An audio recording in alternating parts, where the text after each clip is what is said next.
Naghanda si Jacob sa pakikipagkita kay Esau. Ika-32 kabanata. Habang naglalakbay sina Jacob, sinalubong siya ng mga anghel ng Diyos. Pagkakita ni Jacob sa kanila, sinabi niya, "Mga sundalo ito ng Diyos." Kaya pinangalanan niya ang lugar na iyon na Mahanaim. May mga inutusan si Jacob na mauna sa kanya para makipagkita sa kapatid niyang si Esau roon sa lupain ng Seir, ang lugar na tinatawag ding Edom. Tinuruan niya sila kung ano ang sasabihin nila kay Esau. Sinabi ni Jacob, "Sabihin ninyo kay Esau na matagal akong nanirahan kay Laban at hindi pa ako nakakauwi hanggang ngayon. At sabihin ninyo sa kanya na may mga baka ako, asno, tupa, kambing at mga aliping lalaki at babae. Sabihin ninyo sa kanya na inutusan ko kayo para hilingin sa kanya na maging mabuti na sana ang pakikitungo niya sa akin." Pagbalik ng mga inutusan ni Jacob, sinabi nila, "Napuntahan na po namin si Esau, at papunta na po siya rito para salubungin kayo. May kasama siyang 400 lalaki." Kinabahan si Jacob, at hindi siya mapalagay. Kaya hinati niya sa 2 grupo ang mga kasamahan niya, pati ang kanyang mga tupa, baka, kambing at kamelyo. Dahil naisip niya na kung sakaling dumating si Esau at lusubin ang isang grupo, makakatakas pa ang isang grupo. Nanalangin si Jacob, "Diyos ng aking lolo na si Abraham, at Diyos ng aking ama na si Isaac, kayo po ang Panginoon na nagsabi sa akin na bumalik ako sa mga kamag-anak ko, doon po sa lupain kung saan ako isinilang, at pagpapalain ninyo ako. Hindi po ako karapat-dapat tumanggap ng lahat ng kabutihan at katapatan na ipinakita ninyo sa akin na inyong lingkod. Sapagkat nang tumawid ako noon sa Hordan, wala po akong ibang dala kundi tungkod lang. Pero ngayon ay may 2 na po akong grupo. Hinihiling ko po sa inyo na iligtas niyo ako sa kapatid kong si Esau. Natatakot po ako na baka pumunta siya rito at patayin kaming lahat, pati na ang mga asawa ko at mga anak nila. Pero nangako po kayo sa akin na pagpapalain niyo ako at pararamihin niyo ang aking mga lahi, katulad ng buhangin sa tabing dagat na hindi mabilang." Kinagabihan, doon natulog sina Jacob.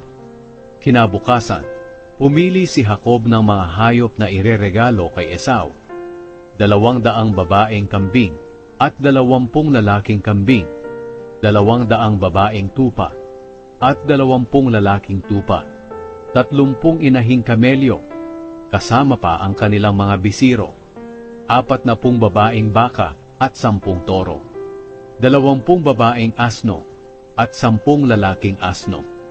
Ginawang 2 grupo ni Jacob ang mga hayop, at ang bawat grupo ay may aliping nagbabantay. Sinabihan niya ang kanyang mga alipin, "Mauna kayo sa akin, at lumakad kayo na may pagitan ang bawat grupo." Sinabihan niya ang mga aliping nagbabantay sa naunang grupo, "Kung makasalubong nyo si Esau, at magtanong siya kung kanino kayong alipin, at kung saan kayo pupunta, at kung kanino ang mga hayop na dala ninyo, sagutin ninyo siya na akin ang mga hayop na ito, at regalo ko ito sa kanya. Sabihin din ninyo sa kanya na nakasunod ako sa inyo." Ganoon din ang sinabi niya sa 2, sa 3, at sa lahat ng aliping kasabay ng mga hayop. At pinaalalahanan niya ang mga ito na huwag kalimutang sabihin kay Esau na nakasunod siya sa hulihan. Sapagkat sinabi ni Jacob sa kanyang sarili, "Aalukin ko si Esau ng mga regalong ito na pinauna ko. At kung magkikita kami, baka sakaling patawarin niya ako." Kaya pinaunan niya ang mga regalo niya, pero nagpaiwan siya noong gabing iyon, doon sa tinutuluyan nila. May nakipagbuno kay Jacob sa Peniel. Nang gabing iyon, bumangon si Jacob at isinama ang 2 niyang asawa, ang 2 alipin niyang babae, at ang 11 anak niya, at pinatawid sila sa ilog ng Jabok. Ipinatawid din ni Jacob ang lahat ng ari-arian niya. Nang nag-iisa na siya, may dumating na isang lalaki at nakipagbuno sa kanya. Nagbunuan sila hanggang mag-uumaga.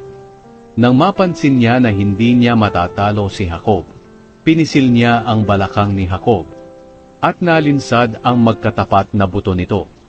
At sinabi ng tao, "Bitawan mo na ako, dahil mag-uumaga na." Pero sumagot si Jacob, "Hindi kita bibitawan hanggat hindi mo ako babasbasan." Nagtanong ang tao sa kanya, "Anong pangalan mo?" Sumagot siya, "Jacob."